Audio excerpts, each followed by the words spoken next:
आपको खाना बनाना अच्छा लगता है सिस्टर? खाना बनाना अच्छा लगता है ना? तो अगर मैं आपके घर खाने पे आऊं, आप कितनी चीजें बनाओगे? कितनी चीजें बनाओगे? जल्दी जल्दी कितनी चीजें बनाओगे? 5 चीजें बनाने वाली हूं मेरे लिए।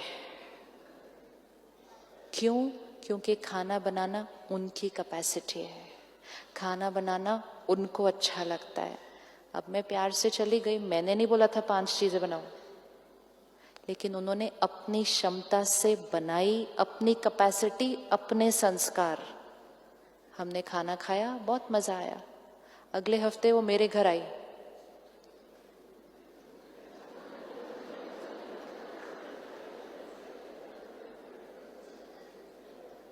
तो मैंने कहा चाय तो पी के आए होगे, 6 बज गए, और खाने का तो कोई ट्रेस दिखेगा ही नहीं। Now this is very risky. 5 चीजें बनाई, किसकी कैपेसिटी से बनाई? अपनी कैपेसिटी से बनाई। क्यों बनाई? क्योंकि वो आपका संस्कार है। लेकिन आपने ये एक्सपेक्ट किया जब आप मेरे घर आएंगे तो मैं भी उतनी चीजें बनाऊंगी, और क्योंकि मैंने नहीं बनाई तो आप हर्ट हो गए,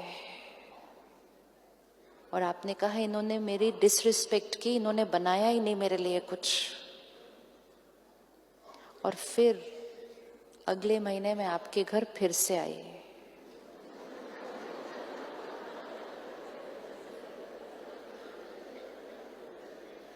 अब क्या बनाओगे? अब क्या बनाना है?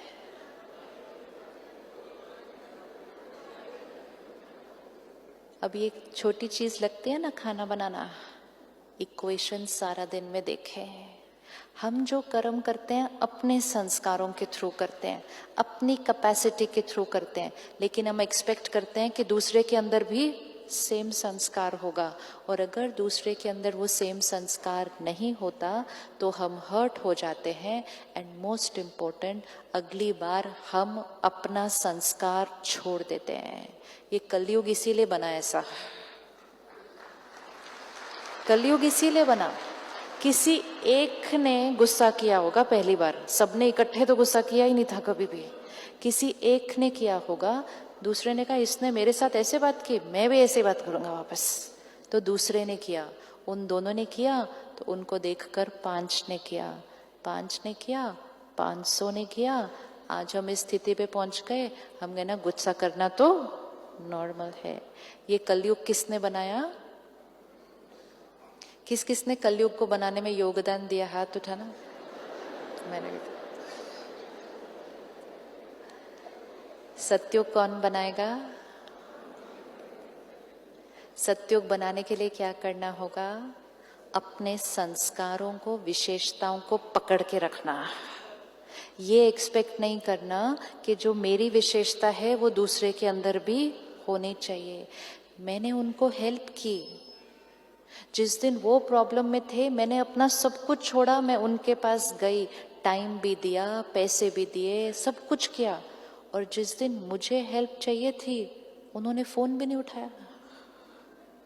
अब अगली बार वो फोन करें, देखते हो। अपनी विशेषता नहीं छोड़नी किसी के लिए। अगर हम सिर्फ अपनी विशेषताओं को पकड़ के रखेंगे सत्युग आ जाएगा, लेकिन अगर हम दूसरों को देख देख कर अपनी विशेषताएं छोड़ते जाएंगे, रिस्की क्यों होता है? हर एक के पास अलग अलग है। उनके पास खाना बनाने का संस्कार है, मेरे पास नहीं है, लेकिन मेरे पास कोई और विशेषता है जो उनके पास नहीं है। लेकिन क्योंकि मैंने नहीं खाना खिलाया, उन्होंने अपने खाना बनाने की विशेषता छोड़ दी। औरों की वजह से अपनी विशेषता छोड़ देते हैं। आजकल कौन टाइम पे आता है? मैंने भी नहीं टाइम पे जाना।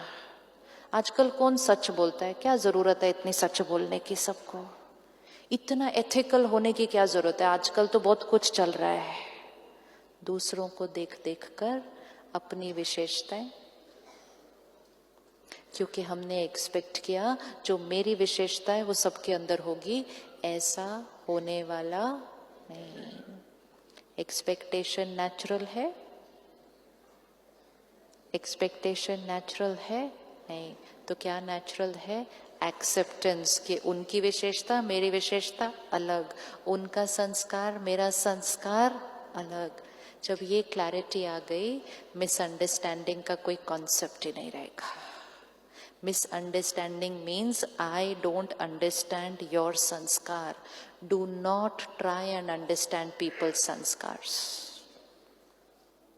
हम सबके संस्कारों को नहीं समझ सकते। क्यों नहीं समझ सकते? क्योंकि हमारे पास वो संस्कार नहीं है जो हम दूसरे को समझ सकें। हमारी दादी प्रकाशमणि जी, वो कहती थी मैंने कभी झूठ नहीं बोला। उन्होंने नहीं बोला था अपने जीवन काल में।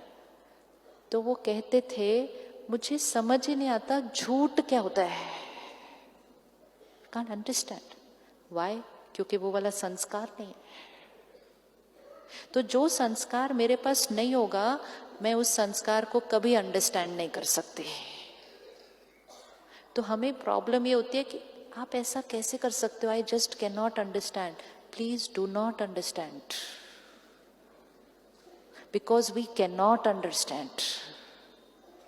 We don't have to understand, we have to accept कि उनका संस्कार अलग है। अंडरस्टैंड करना मतलब मैं आपके संस्कार को फील करूं, पॉसिबल ही नहीं है, मेरे पास वो संस्कार नहीं है। तो अंडरस्टैंडिंग शब्द को हटाते हैं और उसको रिप्लेस करते हैं कि आई एक्सेप्ट योर संस्कार। तो मिसअंडरस्टैंडिंग शब्द खत्म।